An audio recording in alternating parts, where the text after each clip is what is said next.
আজকে ছোট্ট একটা টিপস দেবো তোমাদের। যখন তোমাদের তাড়াহুড়ো থাকবে, রসুন অথচ গ্রেট করে দিতে হবে বা বাটা দিতে হবে, তখন কিভাবে সহজ উপায় রসুন গ্রেট করা যায় সেটা তোমাদেরকে দেখাচ্ছি।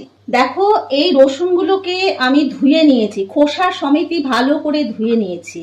এখানে আমি গ্রেট করছি, করতে করতে আমার মনে হলো তোমাদেরকে দেখাই, এটা তোমাদের খুব কাজে লাগবে। এই দেখো, এই রসুন, এবার এটাকে গ্রেট করছে। খোসাটা তোমার হাতে চলে আসবে, আর রসুন দেখো এটাখানে বেরিয়ে যাচ্ছে। তো তাড়াহুড়ো থাকলে, ছাড়াবার সময় না থাকলে রসুনটা ভালো করে ধুয়ে নেবে আগে, তারপরে নিয়ে এমনি করবে, দেখবে অনেক তাড়াতাড়ি কাজটা হচ্ছে আর ঝামেলা কম, হাতেও লাগবে না, কেন খোসাটা তোমার হাতে চলে আসছে।